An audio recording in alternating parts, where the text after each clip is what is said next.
O que será que os chineses, depois de olhar uma operação dessa, com esse grau de organização, de poder, de coordenação, o que eles pensam?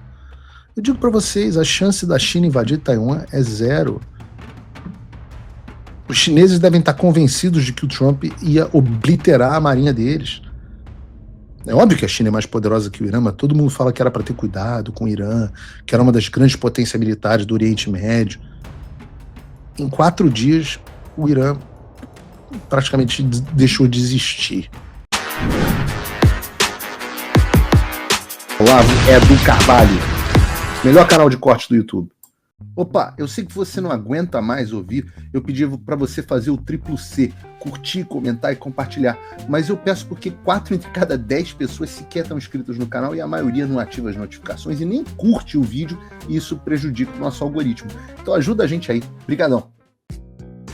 Por isso os Estados Unidos têm bases militares espalhadas por todo o planeta, no Oriente Médio, em todos esses países que foram atacados, e também tem a doutrina naval dos porta-aviões. Para vocês terem uma ideia, um porta-aviões da classe Gerald Ford tem mais poder do que qualquer outra nação, à exceção da Rússia e da China, talvez da França, e os Estados Unidos têm 11 porta-aviões totais.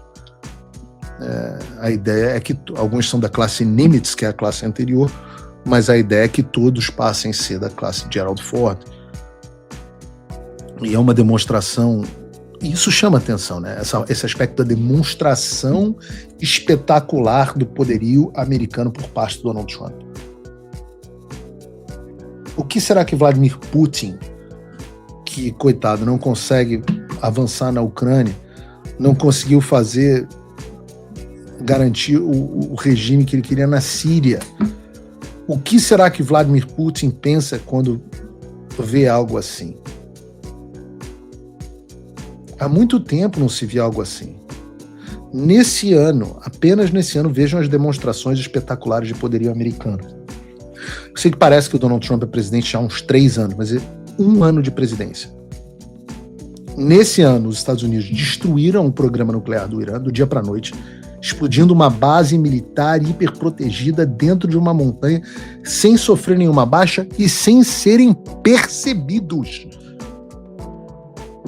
É como se o Djalmão tivesse entrado na sua casa, te currado, e você só percebesse no dia seguinte, quando sentasse e falasse. Depois o Trump foi lá e arrancou o Maduro, cercado de seguranças, uma fortaleza, cercado de segurança cubano e venezuelano, sem uma única baixa. E agora os Estados Unidos fizeram, em conjunto com Israel, a maior operação de decapitação do regime da história. E a operação não sequer acabou. Eu falo que parece que a gente está falando de um outro país. Se compara com você compara a América do Trump com a América de Joe Biden e você parece que é outra nação. Nós falamos aqui no programa, e é uma preocupação geopolítica muito importante, e uma promessa do regime do Xi Jinping da retomada de Taiwan, pela China. O que será que os chineses, depois de olhar uma operação dessa, com esse grau de organização, de poder, de coordenação, o que eles pensam? Eu digo para vocês, a chance da China invadir Taiwan é zero. Os chineses devem estar convencidos de que o Trump ia obliterar a marinha deles. É óbvio que a China é mais poderosa que o Irã, mas todo mundo fala que era para ter cuidado com o Irã, que era uma das grandes potências militares do Oriente Médio. Em 4 dias, o Irã praticamente deixou de existir.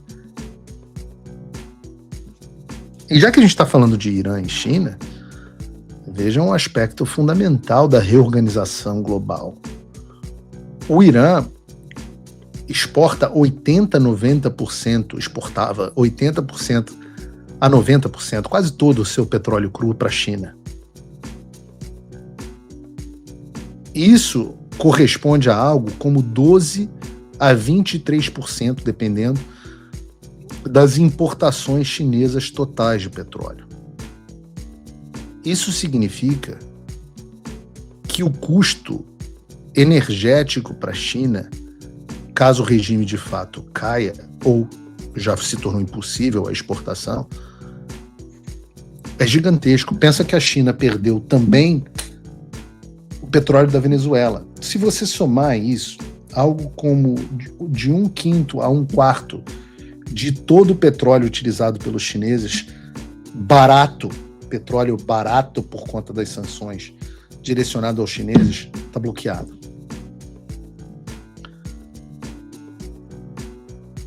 Isso é espetacular. Eu digo para vocês que é espetacular porque eu já comentei aqui que o plano do Trump é de reestabelecimento da hegemonia americana. E esse plano tem alguns pilares que eu também já trouxe aqui. O primeiro é o reestabelecimento da energia barata nos Estados Unidos através da postura Drill, Baby, Drill, que é perfure, baby, perfure. E não estou falando de você com a sua patroa, estou falando das empresas de petróleo perfurando o solo para trazer mais petróleo barato nos Estados Unidos. O objetivo é ter energia barata para aumentar a competitividade das empresas americanas, não só através da energia barata, mas também através dos cortes de impostos e da desburocratização. Por isso, a primeira grande medida do Trump foi o Big Beautiful Bill, que foi o maior corte de impostos que os americanos já viram. Então você passa a ter energia barata, pouco imposto e pouca burocracia para empreender nos Estados Unidos. Daí entra a próxima camada do Donald Trump, que é a desvalorização do dólar, para que as operações americanas se tornem mais competitivas internacionalmente. Tem muita gente achando que o real está valendo muito, porque o Lula é muito bom, mas a verdade é que o dólar está em um processo de desvalorização proposital. Ligado a isso, há também a questão das tarifas. Com o Trump aumentando as tarifas globalmente, e ele utiliza isso de duas formas. Primeiro, ele negocia melhores condições de comércio para os Estados Unidos ao redor do mundo. O mundo taxava demais os produtos americanos e o Trump negociou acordos para que os produtos americanos fossem menos taxados, o que os torna mais competitivos frente aos produtos chineses, indianos, paquistaneses, etc. Tudo isso tem levado a produção energética americana e direcionado aos Estados Unidos investimentos trilionários que antes iam para a China. E ao mesmo tempo em que o Trump tem reduzido a dependência americana, tem aumentado a produtividade americana, tem reduzido a dependência americana em relação à China, principalmente na questão dos minérios críticos. E ele tem buscado fazer acordos de minérios críticos no mundo inteiro. O que são minérios críticos? São aqueles minérios que são fundamentais para a produção de produtos estratégicos, incluindo produtos de defesa. Os Estados Unidos não têm matéria-prima para vários dos seus produtos. Então, não adianta nada você fazer um caça F-22 ou um chip de inteligência artificial e você não ter matéria-prima para produzir esses componentes. E os Estados Unidos não têm, dependem muito da China. O que o Trump fez? Manteve uma relação cordial com a China, porque começou a sofrer retaliação no corte dessas matérias-primas essenciais, enquanto buscou acordos no mundo inteiro em busca de minérios críticos, inclusive no Brasil. E daí vem o principal interesse em manter uma boa relação, possivelmente, com o Lula. Esse é o tabuleiro da geopolítica. E é mesmo uma loucura.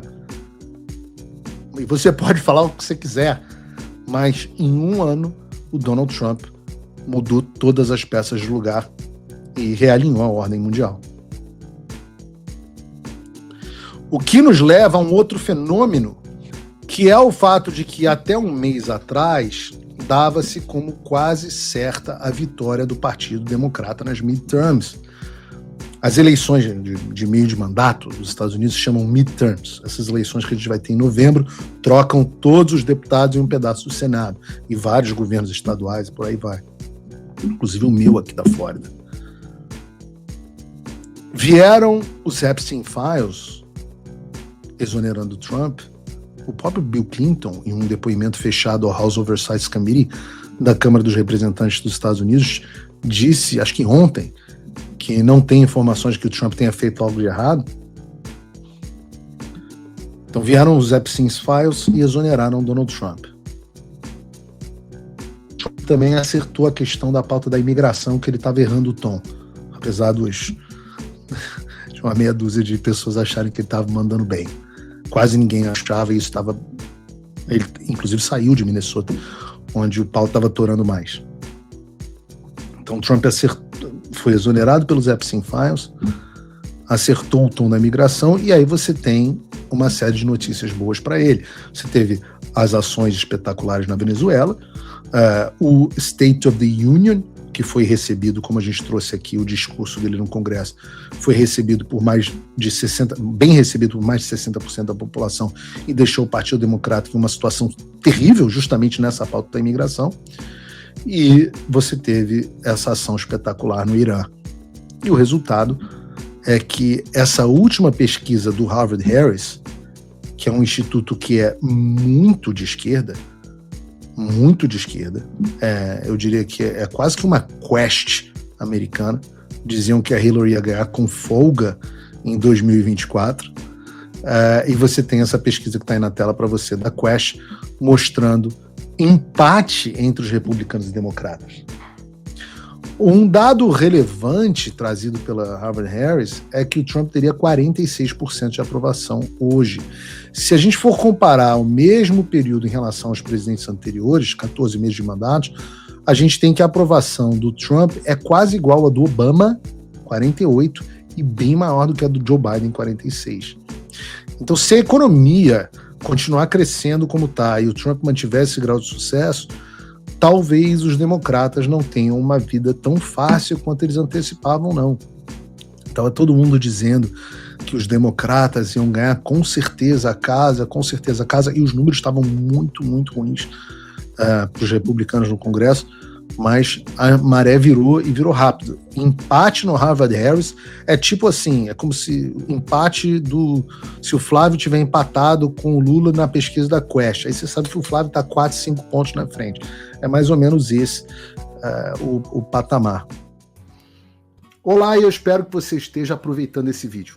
O canal Olavo do Carvalho foi criado por apoiadores do jornalismo independente, dedicados a garantir que a minha voz e a de outros não sejam silenciadas.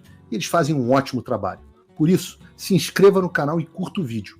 Aqui você vai encontrar diversos cortes rápidos dos meus programas e de outros grandes nomes. Mas se você quiser assistir ao vivo o meu programa na íntegra, basta você acessar o meu canal e o site do Paulo Figueiredo Show. Está ao vivo todas as terças e quintas, às 3 da tarde. No meu site você também pode apoiar o meu trabalho. Todo o meu programa é financiado pelos assinantes e cada contribuição faz uma enorme diferença. Assinar é fácil e acessível. E eu ainda criei um cupom exclusivo de desconto para o Olavo do Carvalho, que oferece 20%. Com isso, você pode me apoiar com apenas um pouco mais de $5 por mês, que é menos do que uma promoção do Big Mac. Além disso, você ganha acesso a conteúdos e análises exclusivas, além de desconto nos meus cursos. O link e o cupom estão na descrição.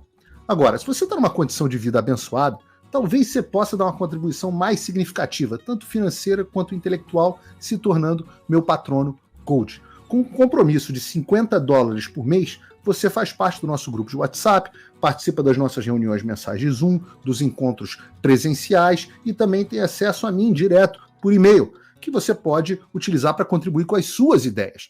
E você vai se juntar a um grupo de pessoas de elite preocupadas com o Brasil. Você imagina o impacto que você vai poder causar. Desde dezembro de 2022, eu continuo com todas as minhas redes sociais bloqueadas no Brasil, as minhas contas e meus ativos congelados, meu passaporte cancelado, tudo a mando do Alexandre sem justificativa. Então, se você tem condições e quer ajudar mais o seu país, mas não sabia como, essa é a oportunidade que você estava esperando. Junte-se a nós, faça a diferença e não me deixe sozinho.